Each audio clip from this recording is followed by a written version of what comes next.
This channel does not promote any violent, harmful, or illegal activities. All content provided by this channel is meant for an educational purpose only. আরে কম দে কিন্তু খাঁটি দে। MDH Kashmiri লাল লঙ্কার গুঁড়ো। একটা স্কুলের ছবি দেখাবো, দেখুন। বাংলা সরকারি স্কুল, তার করুণ ছবি আপনাদের সামনে আমরা তুলতে বাধ্য হচ্ছি। হুগলির পান্ডুয়ায় পাঁচপাড়া প্রাথমিক স্কুলের একেবারে ভগ্ন দশা, ছাদ ফুটো হয়ে গিয়েছে। আর এখন বৃষ্টি পড়ছে, বৃষ্টি থেকে বাঁচতে ছাতা মাথায় ক্লাসরুমে পড়ুয়ারা। ভিডিও পোস্ট করে রাজ্যের শিক্ষা পরিকাঠামো নিয়ে প্রশ্ন করেছেন লকেট চট্টোপাধ্যায়।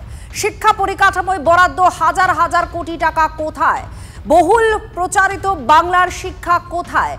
প্রশ্ন হুগলির প্রাক্তন বিজেপি সাংসদের। এটা শাসন ব্যবস্থা নয়, অপরাধমূলক অবহেলা, সোশ্যাল মিডিয়ায় পোস্ট করেছেন লকেট চট্টোপাধ্যায়। বর্ষার দিনে তো স্কুল ক্লাস করতেই পারে না।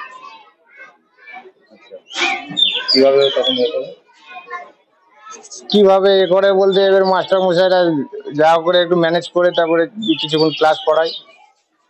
এরকম ভাবে তো দীর্ঘদিন ধরে একই অবস্থা স্কুলে। এই মুহূর্তে তো এই ত্রিপল দিয়েছে, ত্রিপল দিয়ে কি কিছু হবে বলে মনে করছেন? ত্রিপলের কাজ নয় ওটা। দুটো টিনের যে ঘর আছে সেই টিনের ঘর দুটো দিয়ে জল পড়ছে, ঠিক আছে, টিনগুলো নষ্ট হয়ে গেছে এবং দুটো একতলা করে দুতলা অবধি ঢালাই ঘর দুটো, এখন স্কুল চলছে, এই প্রবলেম হয়। কতদিন ধরে এই অবস্থা হয়েছে? হবে বছর দুয়েক বোধহয় হবে। প্রচুর বৃষ্টি পড়ছিল আর টিনের সেট গুলো ফুটো ফাটা হয়ে গেছিল, তো গায়ে বাচ্চাদের জল পড়ছিল, একটা সমস্যা ছিল। সেই সমস্যাটা আমরা প্রশাসনকে জানানোর পরে গতকাল আমাদের কাছে ত্রিপল চলে এসছে, টার্পুলিন চলে এসছে। 1.5 বছর আমি এখানে রয়েছি, সুতরাং আমি যে এখানে এসে যে অবস্থাটা দেখেছি সেই জায়গা থেকে আমি চেষ্টা করেছি আমার মতন করে, এবং আমি সহযোগিতা বিডিও অফিস থেকেও পেয়েছি, এসআই অফিস থেকেও পেয়েছি, সব জায়গা থেকেই পেয়েছি।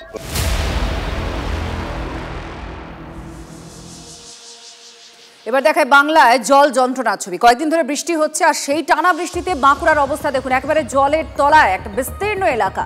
টানা বৃষ্টির জেরে নদীগুলোর জলস্তর বাড়ছে। নদীর ওপর থাকা 12টি কজওয়ে জলের তলায়। জেলার একাধিক রাস্তা ডুবে গিয়েছে। 10টি ব্লক সব থেকে বেশি ক্ষতিগ্রস্ত হয়েছে বলে জানাচ্ছে জেলা প্রশাসন। গতকাল বিকেল পর্যন্ত দুর্গাপুর ব্যারেজ থেকে 35,000 কিউসেক জল ছাড়া হয়েছে দামোদরে। শিলাবতী ব্যারেজ থেকে 6,000 কিউসেক জল ছাড়া হয়েছে। ভৈরবাকি ব্যারেজ থেকে প্রায় 2,000 কিউসেক জল ছাড়া হয়েছে।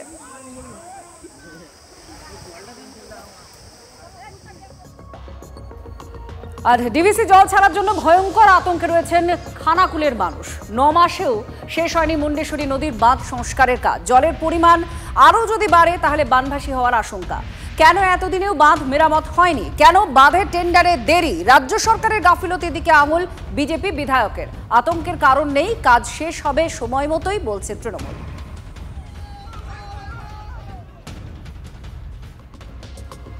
ডিভিসি ছাড়া জলের তোড়ে ভাসল বাঁশের একটা সেতু। আমতা 2 নম্বর ব্লকে কুলিয়া আর গায়েনপাড়ায় বাঁশের এই সেতু ভেঙে বিপত্তি। সমস্যায় কয়েক হাজার মানুষ। পারাপারের জন্য নৌকার ব্যবস্থা করেছে প্রশাসন।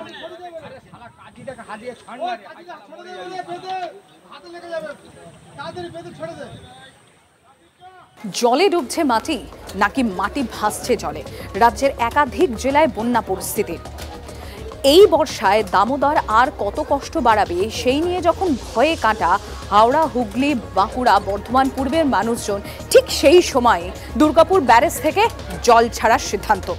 আর এই ব্যারেজ দেখতে এসে জল ছাড়া এবং পলি তোলা নিয়ে কেন্দ্রকে তোপ রাজ্যের সেচ মন্ত্রী মানস ভূঁইয়া। অর্থাৎ জল ছাড়া নিয়ে তরজা শুরুর আগেই পলি তোলা নিয়ে রাজনীতি শুরু। নিম্নচাপ সরলেও সক্রিয় মৌসুমী বায়ু। টানা ভারী বৃষ্টিতে জলে ভাসছে হাওড়া, হুগলি, বাঁকুড়া সহ একাধিক জেলা। বৃষ্টির জেরে জল বাড়ছে দামোদরে। তার মধ্যে জলাধার থেকে জল ছাড়তেই পরিস্থিতি আরও ঘোরালো হয়ে উঠছে। এই আবহে শুক্রবার দুর্গাপুর ব্যারেজ পরিদর্শনে যান রাজ্যের সেচ মন্ত্রী মানস ভূঁইয়া।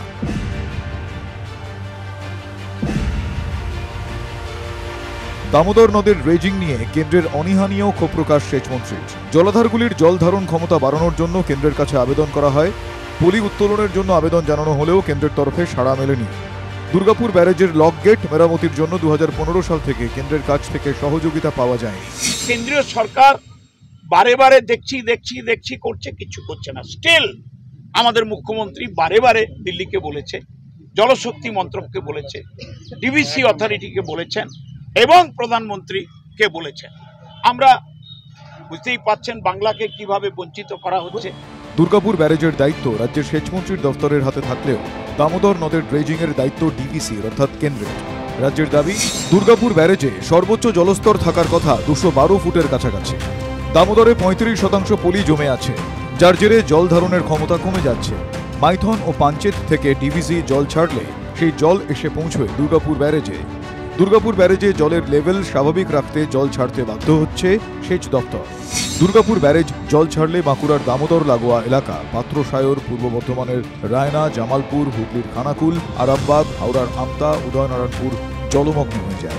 সেচমন্ত্রীর অভিযোগ, পাল্টা রাজ্য বিজেপি নেতৃত্বের দাবি, রাজ্যের সরকারের বিভিন্ন প্রকল্প চালানোর ক্ষেত্রে রাজ্যের সরকারের টাকার অভাব হয় না, শুধুমাত্র রাস্তা, জল, সেচ, বাঁধ এই ক্ষেত্রেই কেন কেন্দ্রের সরকারের বঞ্চনার কথা সামনে নিয়ে আসেন। মানসবাবু অভিজ্ঞ রাজনীতিবিদ, তিনি আসলে ইচ্ছে করে একটা অর্ধসত্য কথা মানুষের সামনে তুলে ধরেন। দুর্গাপুর ব্যারেজ থেকে 43,750 কিউসেক হারে জল ছাড়া হচ্ছে। পরিস্থিতির দিকে নজর রাখছেন সেচ দফতরের আধিকারিকরা। ডিভিসির ছাড়া জলে ভাসছে আমতা, আরামবাগ, খানাকুল, বাঁকুড়ার একাংশ। দুর্গাপুর থেকে জয়ন্ত বিশ্বাসের রিপোর্ট, TV9 বাংলা। 1952 সালে একজন ক্রিকেটারের টেস্টের ম্যাচ ফি ছিল 250 টাকা। সেটা 2025-এর অঙ্ক করলে হয় ওই 15 লক্ষ টাকার আশেপাশে। এই এতগুলো বছরে ভারত কত উন্নতি করেছে। সে মঙ্গলে গেছে, চাঁদে গেছে। প্রধানমন্ত্রী নরেন্দ্র মোদী বলেছিলেন মঙ্গল কো বম মিল গয়া। কিন্তু এত বছরে এতজন প্রধানমন্ত্রী, মুখ্যমন্ত্রী পাওয়া গেল, ঘাটালের মাস্টার প্ল্যান তা তো আজও হলো না।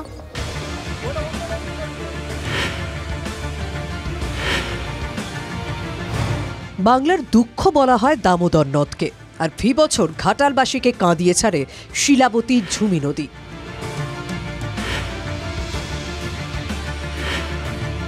কিন্তু এবার এই যন্ত্রণা থেকে মুক্তির আশা করেছিলেন বাসিন্দারা, কারণ এবার বাংলার বাজেটে ঘাটাল মাস্টার প্ল্যান তৈরি করতে 500 কোটি টাকা বরাদ্দ করেছিল রাজ্য সরকার।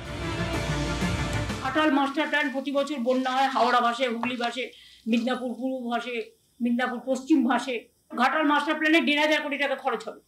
তার মধ্যে ইতিমধ্যেই আমরা 500 কোটি টাকা বরাদ্দ রেখেছি, আর 340 কোটি টাকা অলরেডি খরচ করা হয়ে গেছে। বলে বলে কেন্দ্রীয় সরকারের কাছে যখন কিছু পায়নি তখন সেই বরাদ্দের মুখ রক্ষার পথ পেয়েছিলেন 3 বারের সাংসদ ও অভিনেতা দেব। বারবার 3 বার মিথ্যে প্রতিশ্রুতি দিয়ে ভোটে লড়তে মন সায় দেয়নি তার। আক্ষেপটা তো ছিলই, যেন ভেবেছিলাম কি 2024 আর দাঁড়াবো না, কারণ মিথ্যে প্রতিশ্রুতি দিয়ে আবার ভোট নেব, সেটা সত্যি কোথাও যেন আমাকে শোভা দেয় না। সেটা আমি দিদিকে বলে উঠছিলাম, এবং দিদি তখনই বলেন কি যদি ঘাটাল মাস্টার প্ল্যানটা রাজ্য সরকার করে। আজকে সত্যি ভীষণ ভালো লাগে, খুব একটা ইমোশনাল একটা দিন আমার জন্য। কিন্তু মুখ রক্ষা হলো কই? এবছর ঘাটাল ভাসলো জলে, তবে কি জলেই গেল মাস্টার প্ল্যানের প্রতিশ্রুতি? আমরা চাই যে মাস্টার প্ল্যানটা হয় সুন্দরভাবে, ভোট আসলে বিভিন্ন রাজনৈতিক দলের নেতারা আসে, তারা বক্তব্য দিয়ে যায়, কিন্তু বাস্তবে সেটা এখনো পর্যন্ত দেখতে পাচ্ছি না। দেখুন, ভিন্ন রাজনীতিক দল প্রতিশ্রুতি দিচ্ছে যে আজকে হয়ে যাবে ঘাটালের মাস্টার প্ল্যান বলছেন ঠিকই, এখনো মাস্টার প্ল্যানের যে কি প্রতিশ্রুতি দিয়ে কাজকর্ম আমরা সেটা কিন্তু এখনো পাচ্ছি না। ডাল ভাত খাওয়া নয় যে রাতারাতি খাবে আর চলে যাবে, একদম সেরকম ব্যাপার নয়।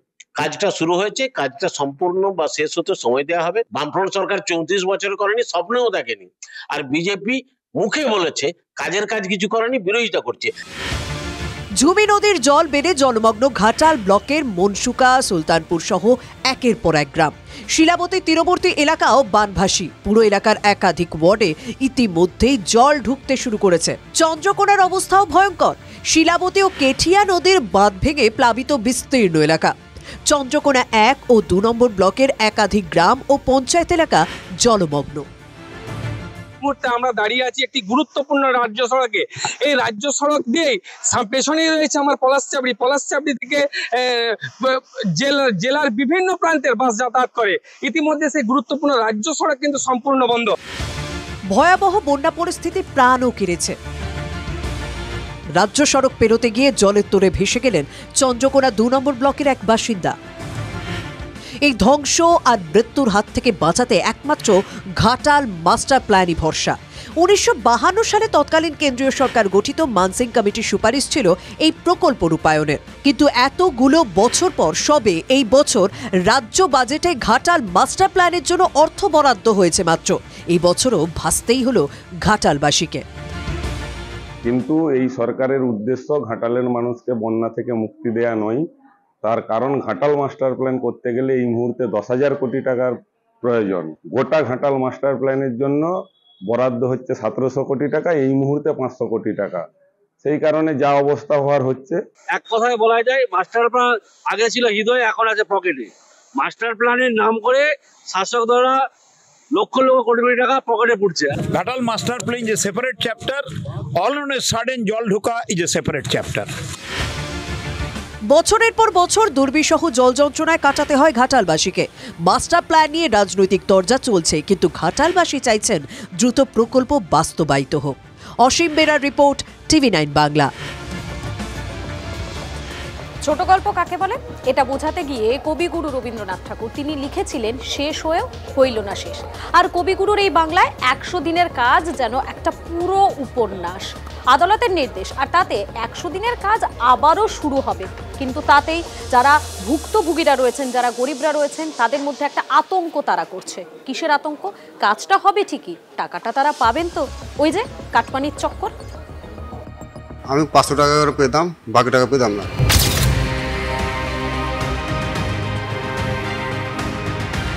100 দিনের কাজের প্রকল্পে একের পর এক দুর্নীতির অভিযোগ উঠেছে। রাজ্যে 100 দিনের প্রকল্পের টাকা বন্ধ করে দিয়েছে কেন্দ্রীয় সরকার, যার ফলে কাজের আশায় রাজ্যের বহু শ্রমিককে পরিযায়ী হতে হয়েছে। বাংলায় কথা বলে বাংলাদেশি তকমা পেতে হয়েছে, এমনকি বাংলাদেশে পুশব্যাকও করা হয় তাঁদের। এই আবহে কলকাতা হাইকোর্টের নির্দেশ খানিকটা স্বস্তি দিয়েছে রাজ্যের পরিযায়ী শ্রমিকদের অনেককেই। 1 আগস্ট থেকে পশ্চিমবঙ্গে আবার 100 দিনের কাজ শুরু করতে হবে। কেন্দ্রীয় সরকারকে নির্দেশ দিয়েছে কলকাতা হাইকোর্ট। রাজ্যে ফের চালু হতে চলেছে 100 দিনের কাজের প্রকল্প। নতুন করে কাজ পাওয়ার আশায় জব কার্ড হাতে হাজির হচ্ছেন সংশ্লিষ্ট পঞ্চায়েত দপ্তরে। বিভিন্ন জায়গায় কাজে যেতে হচ্ছে, ঠিকমতো কাজ বাজ মিলছে না। এই পরিস্থিতির জন্য বাইরে কাজে গেলে সেখানে কাজ ঠিকমতো হচ্ছে না। 100 দিনের কাজটা আমাদের যেমন ফিক্সড ছিল, সেটা যেমন ভালো ছিল, বলে ভালো করবো কাজ, বন্ধ ছিল বলে বাইরে গেছিলাম কাজে, কাজ হচ্ছে না বলে বাইরে যেতে হচ্ছে। সেই আশার মাঝেই শ্রমিকদের ফের তাড়া করে বেড়াচ্ছে দুর্নীতি, কাটমানির আশঙ্কা। 100 দিনের কাজে ধরুন অন্য লোক আধার জব কার্ড আছে, যে কাজ করে না সেও টাকা পেয়ে যাচ্ছে, যে কাজ করছে সে সম্পূর্ণ টাকা পাচ্ছে না। মালদার একাধিক শ্রমিকের অভিযোগ 6,000 টাকা করে পাওয়ার কথা, সেখানে মাত্র 500 টাকা পেতেন তারা। বাকি 5,500 টাকায় কাটমানি হিসেবে পকেটস্থ করেছেন তৃণমূল নেতা, পঞ্চায়েত প্রধান, সদস্যরা। আমি 500 টাকা করে পেতাম, বাকি টাকা পেতাম না। 6,000 টাকার মধ্যে 500 টাকা পেতাম, 5,500 পেতাম না। ওই টাকা কে নিত? তারা নিত। ফলে নতুন করে 100 দিনের কাজ শুরু হলেও আবার সেই ভয়ঙ্কর কাটমানির অত্যাচার শুরু হয়ে যাবে না তো? এই মানে এই রাজ্য সরকার এবং তৃণমূলের নেতারা দুর্নীতি করেছে, মানুষের টাকা ছিনিয়ে নিয়েছে, সাধারণ মানুষের টাকা চুরি করেছে। তৃণমূল অবশ্য বলছে এসব নাকি বিক্ষিপ্ত কিছু ঘটনা। এই দুর্নীতি করার কথা বলে 4টা বছর পশ্চিমবঙ্গের মানুষকে মানে অসুবিধার সম্মুখীন করে দিল। এত টিম দিল্লি থেকে এলো, কোনো টিম কিন্তু প্রমাণ করতে পারলো না যে 100 দিনের কাজে দুর্নীতি হয়েছে। 2006 সালে গ্রামীণ কর্মনিশ্চয়তা প্রকল্প আইন আসার পর থেকে ধীরে ধীরে এই প্রকল্পের কাজই এ রাজ্যের গ্রামীণ অর্থনীতির অন্যতম মেরুদণ্ড হয়ে ওঠে। কিন্তু লাগাতার দুর্নীতির অভিযোগ ওঠায় সেই প্রকল্প বন্ধ হয়ে যায়। প্রকল্প চালুর নির্দেশ হতেই সে নির্দেশ কার জয় তা নিয়ে রাজনৈতিক টানাপোড়েন শুরু। রাজনৈতিক জয় নিয়ে নেতাদের আকচাকচি চলুক। 100 দিনের কাজে শ্রমিকদের পেটের আগুন জয় করতে আপাতত দুর্নীতি বন্ধ করে শুরু হোক 100 দিনের কাজ। হীরক মুখোপাধ্যায় ও শুভতোষ ভট্টাচার্যের রিপোর্ট, TV9 বাংলা।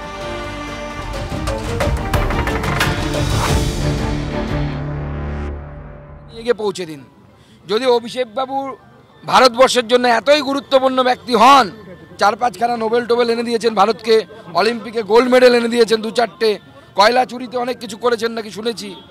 তো এরকম গুরুত্বপূর্ণ ব্যক্তি, তাহলে ওনার সেফটি যদি আমার দ্বারা বিঘ্নিত হয়, 4,000 পুলিশ দিয়ে ঘিরে নিয়ে আমাকে যান, আমি তো পুলিশকে বলেছিলাম আপনারা পৌঁছে দিন, এটা বেআইনি কাজ হয়েছে। আমি আবার প্রিভিলেজ মোশন আনার জন্য স্পিকারকে লিখব। শুধু তাই নয়, আদালতে যাব, অমিত শাহকেও চিঠি লিখছি, আমি মাননীয় গৃহমন্ত্রীকেও চিঠি লিখছি, আদালতে যাব, আদালতের পারমিশন নেব। কারণ আমাদের ডাক্তারবাবু রজতবাবু, তার 80 বছরের বেশি বয়স্ক মা, তার চোখের জল পড়েছে। আজকে তিনি অপেক্ষা করছিলেন যে সুকান্ত মজুমদারের সাথে দেখা হবে। পুলিশ বলছে আপনি কোথাও গেলে যেহেতু কেন্দ্রীয় মন্ত্রী তাই আগে থেকে বলেন, তো আপনাকে কি বলা ছিল? আমাদের যখন প্রথম প্রোগ্রাম শেষ হয়ে যায় সঙ্গে সঙ্গে তো আমরা পুলিশকে বলি। আমাদের যে পাইলট, তাকে ফোন করে আমার ড্রাইভার তিনি জানান যে আমরা এই অ্যাড্রেসে যেতে চাই। এমনকি ওখানে 1 ঘন্টা দাঁড়িয়ে থাকার অবস্থায় আমরা পুলিশকে বারবার অ্যাড্রেস দেখাই, তার ভিজুয়ালস আপনাদের কাছে আছে, আমার কাছেও আছে, যে আমি বলেছি এই অ্যাড্রেসে আমাকে পৌঁছে দিন, 186B হরিশ মুখার্জি রোড। আমরা তো বলেছি এই লোকেশনে পৌঁছে দিন। এমনকি আমি এও বলেছিলাম যদি আপনাদের মনে হয় আমাকে পুলিশের ভ্যানে করে পৌঁছে দিন, কোনো অসুবিধা নেই। তারপরেও যেভাবে আটকানো হলো, কেন অভিষেক বন্দ্যোপাধ্যায়ের বাড়ির পাশের বাড়িতে অন্য কেউ যেতে পারবে না? এবং সবথেকে বড় কথা, যখন যিনি বাড়ির মালিক তিনি আমাকে নিতে এসেছেন, আপনারা বাড়িতে যাওয়ার সময় কাউকে বলে যান নাকি? আর শুধু সুকান্ত মজুমদার নেই, আমাদের পার্টির অনেক কর্মীরা গেছিলেন ওনার বাড়িতে, প্রত্যেককে আটকানো হয়েছে। কেন আটকানো হবে? এত বড় ব্যক্তি হয়ে গেছেন উনি, ভারতবর্ষের জন্য এত গুরুত্বপূর্ণ। কি করেছেন ভারতবর্ষের জন্য? কি অবদান আছে ভারতবর্ষের জন্য? বিজ্ঞান গবেষণা করে কিছু পাবলিকেশন করে গেছেন, মানতাম। করেছেন অলিম্পিকে মেডেল নিয়ে এসছেন, তাও মানতাম। জনগণের জন্য কাজ করে, যে বাড়ির পাশের লোকের খবর রাখে না, সে জনগণের কাজ করবে। পিসির আঁচলের নিচে থেকে হাডুডু খেলতে বলুন, আর সকালবেলা উঠে জিমে গিয়ে ব্যায়াম করতে বলুন, আর সাপ্লিমেন্ট খেতে বলুন, ওই দিয়ে ওনার চলবে। অবশ্যই আদালতের দ্বারস্থ হবে। আমি ওই বাড়িতে যাব। পুলিশ আপনাদেরকে বলেছে তো যে আগে থেকে জানালে পরে যেতে দেবে, আমি আগে থেকে জানাবো, দেখবেন আবার যেতে দেবে না।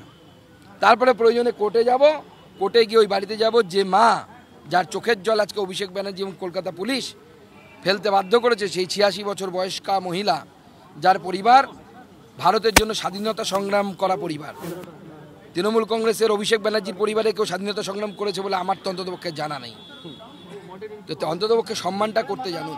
25 বছর একটি একটি বিদেশে কাজ করে আসা ডাক্তারবাবুকে এইভাবে তুলে না এনে না, তাকে আমন্ত্রণ করে গিয়ে নবান্নে গিয়ে মুখ্যমন্ত্রী শোনা উচিত যে স্বাস্থ্য ব্যবস্থাটা কিভাবে চলালে, কিভাবে চললে আমরা আগামী দিনে ভালো জায়গায় পৌঁছতে পারবো, সেইটা নেওয়া উচিত। যদি MBH কিচেন কিং কিচেনে থাকি তো আমরা যা ইচ্ছে তৈরি করতে পারি। বেগুনের ভর্তা, আলু কপি, ভিন্ডি মশলা, আরো অনেক কিছু। MBH